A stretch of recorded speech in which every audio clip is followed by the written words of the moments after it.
રાજ્યના છેવાડે આવેલ ડાંગ જિલ્લો ઘનઘોર પ્રકૃતિથી ઘેરાયેલો વિસ્તાર છે.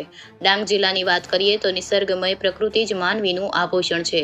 ત્યારે ડાંગ જિલ્લાના બાળકોમાં પ્રકૃતિ વિશે સવિશેષ જ્ઞાન પ્રાપ્ત થાય તે માટે ઉત્તર વન વિભાગ દ્વારા 2 વિભાગમાં 8 દિવસીય ડાંગ નેચર ફેસ્ટનો પ્રારંભ કર્યો છે.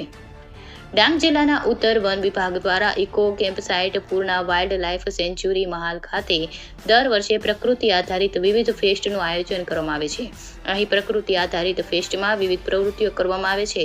આ ફેસ્ટમાં ભાગ લેનાર બાળકો પ્રકૃતિ સાથે સમન્વય રાખી સંશોધન કરી શકે તે માટેનું છે. 8 દિવસીય કાર્યક્રમમાં બાળકોના મગજ પર ગ્રીનરી અંગે વિકાસ, પર્યાવરણ અને વૃક્ષો તથા જીવજંતુ અને પ્રાણીઓ તથા પક્ષીઓ પ્રત્યે સંવેદના જાગે તે માટેનો છે. અહીં વિદ્યાર્થીઓ પ્રકૃતિ સાથે ભળી કુદરતની સંવેદના શીખે તેનો આશય છે. ગુજરાતનું આ એવું સ્થળ છે કે જ્યાં મોબાઈલના સિગ્નલ મળતા નથી, જેથી અહીં આવતા લોકો માટે ઈશ્વરની જેમ પ્રકૃતિ જ સિગ્નલ છે. ડાંગ જિલ્લામાં આયોજિત નેચર ફેસ્ટમાં મુનીશ્વર રાજાએ ઉપસ્થિત વિદ્યાર્થીઓ સાથે સીધો સંવાદ સાધ્યો હતો અને વિદ્યાર્થીઓને પ્રકૃતિ સંબંધિત પ્રશ્નો પૂછી તેઓને પ્રકૃતિ વિશે સવિશેષ જ્ઞાન પીરસ્યું હતું.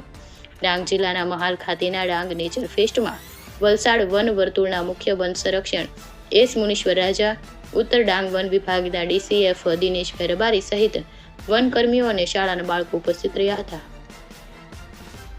સુશીલ પવાર, ડાંગ. नॉलेज आप लोगों का ज्ञान के साथ प्रैक्टिकल, क्योंकि यहाँ का काफी जंगल कब्जा है, पानी है, वो जीव नहीं है, वो भी कुदरत है, एनिमल है, तो ये हमारा वाटर डियर है, ट्रीज है, प्लांट्स है, ये हर जीव है, ठीक है. और वो लोग सब लोग मिलकर अगर जंगल का रक्षण करेंगे तो कर सकता है. अदरवाइज सिर्फ डिपार्टमेंट ऐसे का बात करते रहे, पानी है, लैंडस्केप है, ठीक है, ये पूरा कोई भी आजीव मतलब नॉन लिविंग थिंग्स है वो भी कुदरत है, ठीक है. तो इसलिए उसका अंदर अभी लकड़ा है, अभी वो नॉन लिविंग हवा है, ये कुदरत है. और इंसान, बहुत बढ़िया, इंसान अपनी कुदरत है, हम भी कुदरत पर तुम्हें फील नहीं करता. सो इट्स आर्टिफिशियल, ठीक है, मैन मेड. कोई भी मतलब ईश्वर भगवान कोई भी नेचर का ही होता है, पूरा नेचुरल थिंग है, कुदरत है. उसके सामने वाला विरोध स्कूल में पढ़ेंगे तो वही नॉलेजेबल है. गाँव के अंदर भी ना पूरा वेरी नॉलेजेबल. ओनली थिंग उसको थोड़ा सा as a parent, as a teacher, department हम थोड़ा सा उसको थोड़ा मोटिवेट करना चाहिए. लेकिन આભાર માનવો જોઈએ ને, તો શેના માટે? તો કે આ બધાના માટે ભગવાનનો આભાર માનવાની જરૂર છે. ભગવાન એટલે પ્રકૃતિ. કારણ કે સાહેબે કીધું ને, આગળ સાહેબ બોલ્યા કે આપણે ભગવાનને કદાચ એ અનુભવ કરવા. તમે બધા બહુ સરસ ઇન્ટ્રોડક્શન કર્યું એકબીજાનું, ઓળખ આપીને એકબીજાની. આમાં કેટલા લોકો નામ ભૂલી ગયા એકબીજાનું, પાર્ટનરનું, કે કેટલા વર્ષમાં કેટલું ઊંચું થાય, કેટલા પાંદડા આવશે આપણે નક્કી કરી શકીએ? આપણે એમ કહીએ કે આ બીજ વાવું છું, આ ઝાડને 25 પાંદડા આવશે ને 10 ડાળીઓ આવશે, તો બહુ સરસ ફોટો આવે, બહુ સરસ. પછી તમે આમ કુદરતી સામે જોશો ને તો કહેશો કે પણ આમાં જેવું દેખાય છે ને એવું આમાં નહીં દેખાય. તો એનો મતલબ શું થયો કે માણસ પહેલા આવ્યો 100%. તો અત્યારે આપણે શું કરીએ છીએ? પહેલા શું આવે છે? કેમેરા. અને કેમેરાની પાછળમાં સરસ એકબીજાની ઓળખ આપી. એના માટે આપણે બધાને માટે તાલીમ આપી.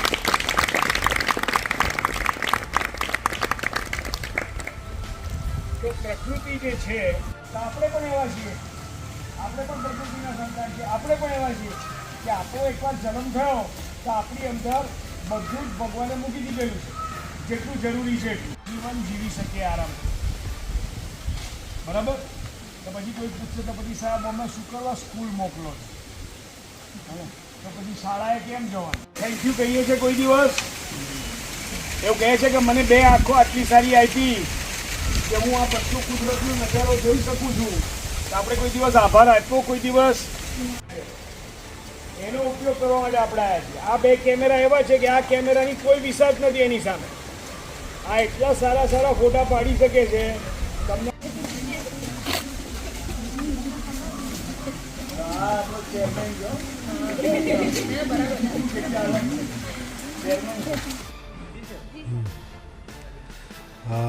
ઉત્તર ડાંગ વન વિભાગ દ્વારા 1 તારીખથી 8 તારીખ સુધી ડાંગ નેચર ફેસ્ટનું આયોજન કરવામાં આવેલું છે, જેમાં 2 મોડ્યુલ કરવામાં આવ્યા છે. જેમાં એક મોડ્યુલની અંદર ડાંગના સ્થાનિક વિદ્યાર્થીઓ જે 8થી 12ના વિદ્યાર્થીઓ છે તેમને સમાવવામાં આવે છે, અને બીજા મોડ્યુલમાં ડાંગની નજીકની જે વિસ્તારમાં આવેલી સ્થાનિક કોલેજોને સમાવવામાં આવે છે.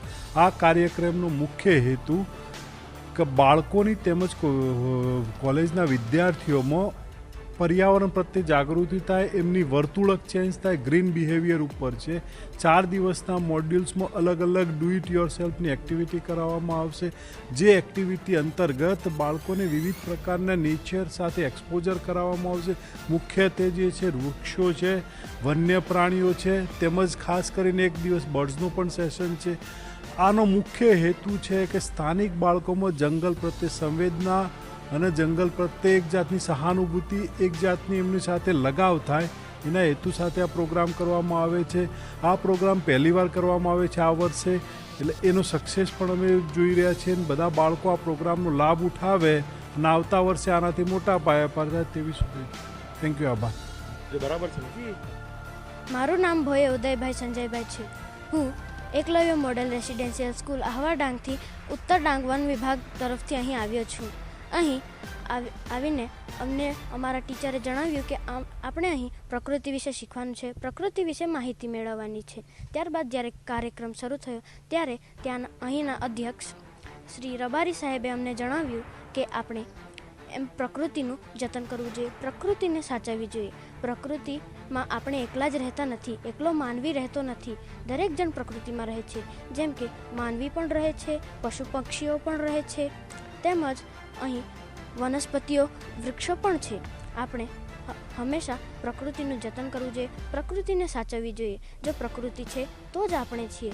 જો પ્રકૃતિ આપણી સાથે, જો આપણે પ્રકૃતિનું જતન ન કરીશું તો આપણને જ તકલીફો વેઠવી પડશે, કારણ કે પ્રકૃતિ એ ખૂબ જ દુર્લભ ગણવામાં આવી છે. આપણા ભારતીય સંસ્કૃતિમાં પણ પ્રકૃતિને ખૂબ વિશેષ મહત્ત્વ આપવામાં આવ્યું છે.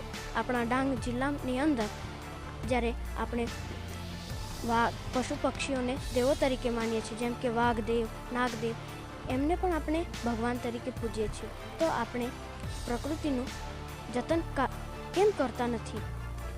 જો આપણે કોઈ વૃક્ષો કાપતા દેખાય તો આપણે તેને અટકાવવું જોઈએ, છતાં પણ કોઈ એને અટકાવતું નથી, કારણ કે તેમનામાં એના વિશેની જાણ નથી કે પ્રકૃતિ છે તો આપણે જીવીએ છીએ. જો પ્રકૃતિનું જતન ન કરવામાં આવે તો ઘણી કુદરતી આપત્તિઓનો આપણે સામનો કરવો પડે છે.